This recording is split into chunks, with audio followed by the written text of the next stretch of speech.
Welcome back to Local Garden Queens. It's middle of August on a relatively cool, drizzly day, high winds. Kind of feels like fall. I know temperatures are gonna come back into the 80s, maybe even 90s in a little while, but you definitely have a sense of that fall is not too far away. Let me give you a tour of the garden. As always, starting with the comfrey. I don't know if it's gonna shoot up any flowers for the rest of the season. We'll see what happens with that. Now, I did some weeding in the garden beds. You can see they're, from last time, they're pretty clean as far as the weeds.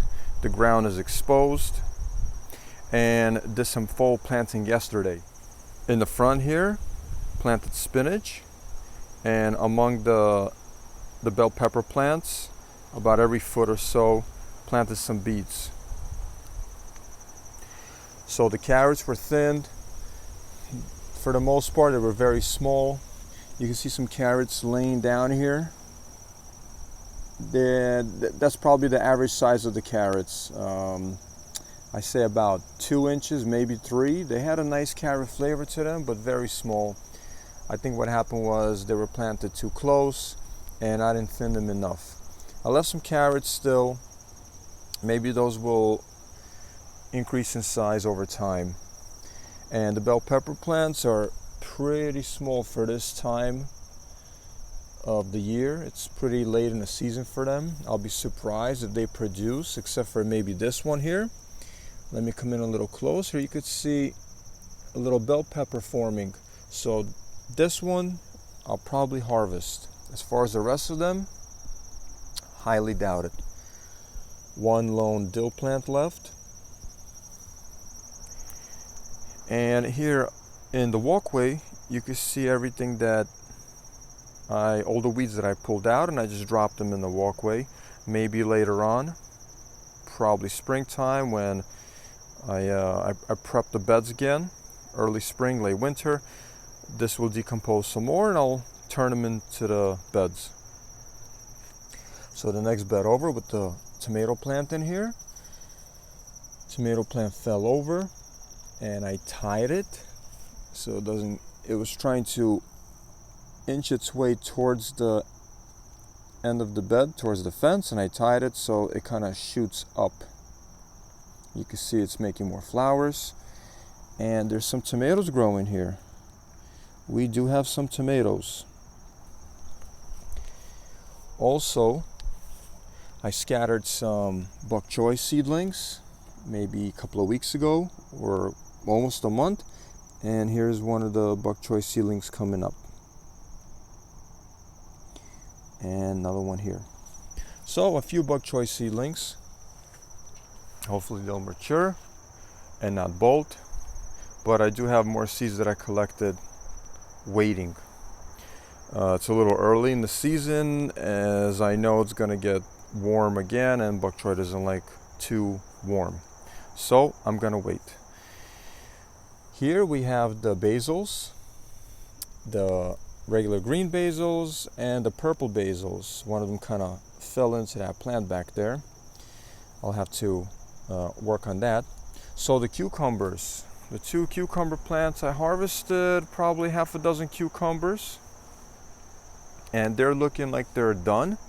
Maybe they'll have another life to them. I've seen it before. They'll start kicking up new vines, as you can see here, and they're looking kind of healthy, but the spots on the leaves does not show that. So chances are they're probably done. And the cantaloupe underneath, the leaves look kind of healthy, but I think the squirrels have been chewing them up, so they haven't done too well. I think this is it for the cantaloupes. If they haven't formed anything yet, the cold is gonna arrive soon. So that's that. Purple basil in this bed, and of course the jalapeno plants, full of flowers, full of jalapenos. I picked a few already, gonna pick some more. This thing is loaded, looking healthy, looking productive.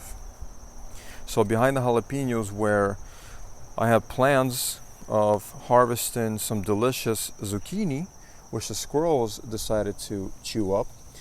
I did some more planting here of beets. It's about 3 by 3. So a total of 9 beet plants in this area. I dropped about 3 seeds per hole, and I'll see how that works out. In the back bed here, I planted all of this is gonna be spinach. And of course, the kale that survived last winter and the summer, and it continues to grow. I'm gonna leave it for the cooler season. I'm gonna see what happens to it. That'll be very interesting if it gets much bigger in size and I could collect some leaves. Let me take you back past the flowers and the herbs and show you the currant bush. It's having some pest pressures here. The leaves are getting chewed up by bugs, but there's a lot more new leaves coming up. And I want to point something out here. I dropped some, I guess, food scraps. 2 months ago there was a tomato, and the seed actually sprouted, so I just left it alone and we have a tomato plant growing here. I'm going to see what happens with that. Of course, the squirrels are going to get to any tomatoes that develop, but that'll be for the squirrels. Let them have it. So that's the garden for today. It's been a little while since I've done an update. So this is the August update. Things look pretty healthy. Of course, the jalapenos are producing very well. The herbs, cucumbers, not so much. And actually going to get a bell pepper. Some fall planting was done, and in the beds here. And I'm just waiting on the tomato plant back there for the tomatoes to ripen up. So as always, like, share, subscribe, leave comments. I'll see you guys in the next update.